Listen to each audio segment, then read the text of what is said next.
नमस्कार, जय हिंद, वंदे मातरम साथियों। स्वागत करता हूं आपका हमारे सक्सेसफुल स्टडी यूट्यूब चैनल में। जैसा कि आप सभी जानते हैं कि एमपी वर्ग 2 के दस्तावेज सत्यापन की प्रक्रिया 13 तारीख को पूरी करवा ली गई थी।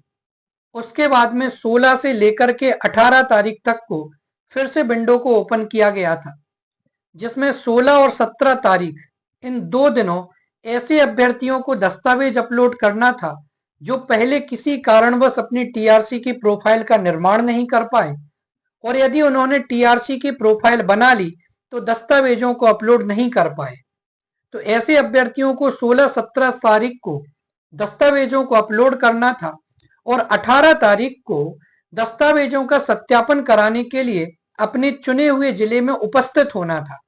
तो 18 तारीख को एमपी वर्ग 2 के दस्तावेज सत्यापन की प्रक्रिया पूर्ण रूप से समाप्त हो चुकी थी। इसके बाद में आगे की कार्रवाई क्या होने वाली है वो आप सभी को पता होगा। नहीं पता हो तो आपको 1 मिनट में बताता हूं। जैसा कि अपने माध्यम से 3 फाइल जमा करवाई जाती हैं, जिनमें से एक फाइल को जिला स्तर पर रख लिया जाता है। बाकी की बची हुई 2 फाइलें संयुक्त संचालक के स्तर पर यानी संभाग के लेवल पर भेजी जाती हैं। तो जिस भी अभ्यर्थी ने जिस जिले में दस्तावेज सत्यापन कराया है, उस जिले का जो संभाग लगता है वहां पर आपकी दोनों फाइल जाएंगी। वहां पर आपका क्रॉस वेरिफिकेशन किया जाएगा, आपकी यूनिवर्सिटी, आपके प्रमाण पत्र वगैरह का ऑनलाइन प्रमाणीकरण किया जाएगा, और वहां से सब कुछ सही पाया जाने के बाद डीपीआई में आपकी एक फाइल को भेजा जाएगा। इसके बाद डीपीआई से आपकी फाइनल लिस्ट जो बन करके आती है, तो वहां से ये निकलता है कि कितने अभ्यर्थी रिजेक्ट हो गए हैं, उनके रिजेक्ट होने का रीजन क्या है, और चॉइस फिलिंग के लिए किन अभ्यर्थियों को अंदर किया गया है। इस सारी जानकारी डीपीआई के माध्यम से निकलती है। तो अभी जो खबर निकल करके सामने आ रही है, इसमें 18 तारीख और 19 तारीख को आपकी जो 2 फाइल थी, यानी 18 तारीख को जिला स्तर पर पूर्ण रूप से सत्यापन हो गया। तो जहां से जिस जिले से अधिकारी वर्ग संभाग पर जाने को उसी दिन सक्षम था, तो उस दिन फाइल जमा करा ली गई। अन्यथा अगले दिन यानी 19 तारीख को उन फाइलों को अधिकारियों को जिला स्तर से संभाग स्तर पर जमा करवाना था। तो इस प्रकार से 18 और 19 तारीख को आपकी जो फाइलें हैं वो संभाग के स्तर पर पहुंच चुकी हैं। अब संभाग के स्तर पर आपका क्रॉस वेरिफिकेशन किया जाएगा, और जैसे कि पहले एक लिस्ट आई थी कि लगभग 23 तारीख को आपकी फाइलें डीपीआई जाएंगी, उसके पहले 21-22 तारीख तक आपका जो सत्यापन होना है। जैसे आज 21 तारीख हो गई है, आज चूंकि संडे है, लेकिन सैटरडे संडे को भी काम चल सकता है यदि विभाग आपको ज्वाइनिंग देने के मूड में हो, और किसी कारणवश विभाग यदि आपको जल्द से जल्द ज्वाइनिंग देना चाहता है तो वो प्रक्रिया जल्दी पकड़ सकती है। तो शनिवार रविवार के दिन, जिस दिन छुट्टी होती है, उस दिन भी वो सारे काम हो सकते हैं। तो लगभग ये उम्मीद है कि 23 या 24 तारीख तक आपकी जो फाइलें हैं वो डीपीआई के लेवल पर पहुंच जाएंगी।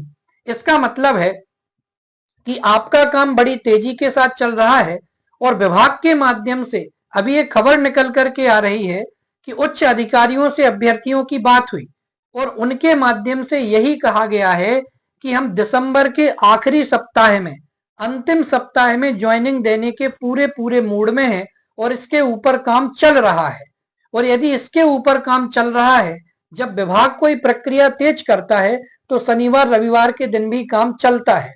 तो इस प्रकार से खबर निकल करके आई थी कि दिसंबर के आखिरी सप्ताह में आपको ज्वाइनिंग मिल सकती है। लेकिन अब जरा इसके ऊपर प्रैक्टिकली बात करें तो क्या एक सप्ताह में 8 दिन में ज्वाइनिंग मिल पाना पॉसिबल है? तो इसका उत्तर है नहीं।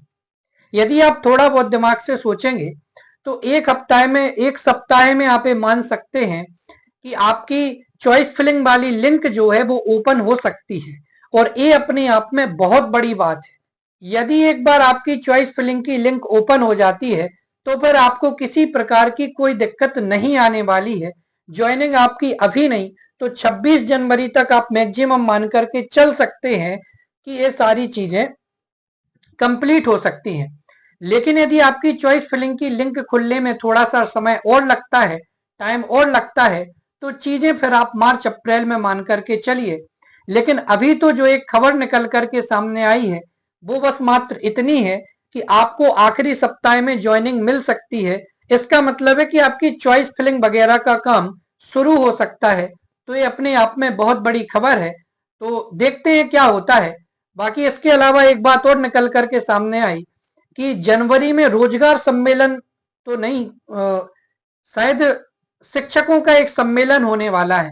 तो इस शिक्षकों के सम्मेलन में आपको पूरे कयास लगाए जा रहे हैं कि हो सकता है कि उसी टाइम पर आपको आपकी ज्वाइनिंग भी दे दी जाए।